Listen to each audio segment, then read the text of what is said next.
In this video, I'm going to tell you how you can increase your skill points by 300%. That is, you can quadruple your skill points through this shop glitch, which is in Siege of Paris DLC. Subscribe to the Linus Wilson channel, where we give you the secrets to crush Assassin's Creed Valhalla. This shop glitch is open to all levels of players. All you have to do is set up fast travels and go to the shops. This is especially good for low-level players who have the Siege of Paris DLC and would like to have 4 times the skill points per level. So yesterday, before anybody found this shop glitch, I put out a video, but I thought it would double your XP and double your supplies from the shops, but it is actually going to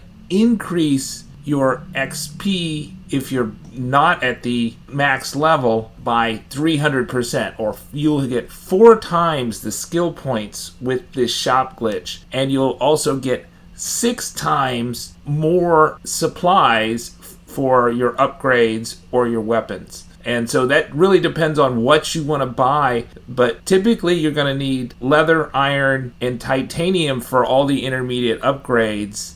And if you need any of the other rare things like tungsten or nickel or carbon, this will also 6 times your ability to buy that stuff. So I think this glitch is going to be patched really soon, but I'm going to show you all the locations in the Siege of Paris DLC. There are 5 merchants in the Siege of Paris DLC where you can increase your XP. Now, I'm starting out in Dublin. So this shop glitch in Siege of Paris is important because in the main game and also in the Wrath of the Druids DLC, all the merchants are linked. So if you go to a merchant in England, Norway, or Ireland and buy out a certain portion of their supplies, you go to all the other merchants in Norway, England, or Ireland, and that supply will be bought out until you level up. That is, you get 2 skill points for leveling up, or 1 mastery point for leveling up every time you level up. That doesn't include, beating a zealot or any XP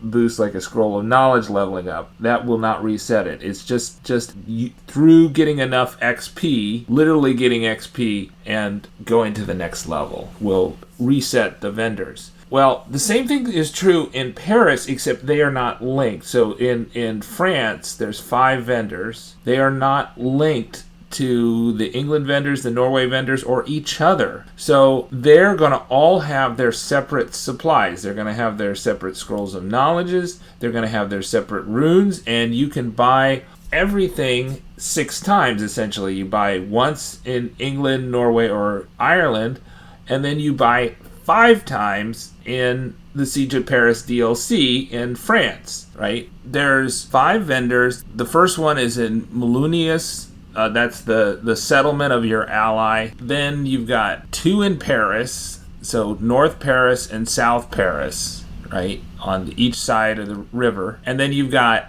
Amiens. There's 1 in Amiens, and then there's 1 in the cat town of Evero or Everux. So 5 of them. You can do all 6 vendors in 10 minutes. I did a 10-minute long run. You can hit all those vendors. I'm going to show you all the vendors, but get what you need, which you have a shortage of.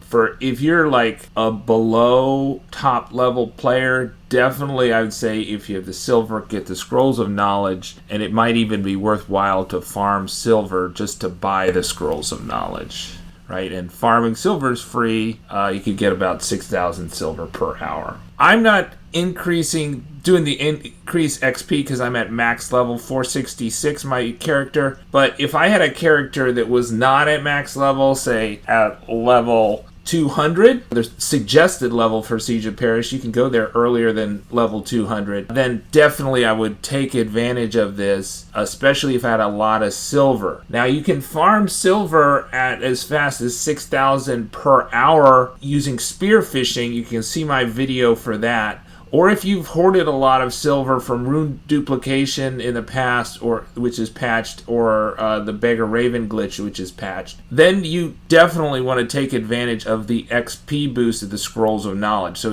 it's little known that the scroll, if you buy for 700 silver a Scroll of Knowledge, you get 1 skill point. Now, if you're at max level, then you get mastery points, which are totally worthless. So I would not even waste my silver on those. But I'm just showing, I did show you a couple because just for your edification to see that buying one of the Scrolls of Knowledge gives you 1 point in the skill tree. So first thing you level up, right? In this one I leveled up in Dublin because I am getting a lot of XP from my unlimited XP and money exploit using the Dublin trading system. So I'm getting XP from that XP boost, and if I wanted to, I could buy a Scroll of Knowledge and get another XP boost that would really increase my mastery levels. And then, I'm buying here iron and titanium because titanium's a pain in the rear end to mine or to farm, and the farming is inconsistent. It doesn't spawn consistently. And iron is pretty tedious to mine too, especially once you've gone through the minor chests in the region. Now, if you're doing a lot of minor chests, you can get a lot of iron fairly quickly, but if all the minor chests are looted, then you're not going to get a ton of iron, and the best way is just to hoard iron every time you level up. And because, I've got 50 weapons and, 50 different pieces of armor at least, maybe 100 different pieces of armor. All of them need iron, leather, titanium for 10 different upgrades, right? In addition to those, and if you need the nickel too. Subscribe to the Linus Wilson channel, where we give you the secrets to crush Assassin's Creed Valhalla. Check out our video about how to exploit the Dublin trading system to boost your XP and earn passive silver.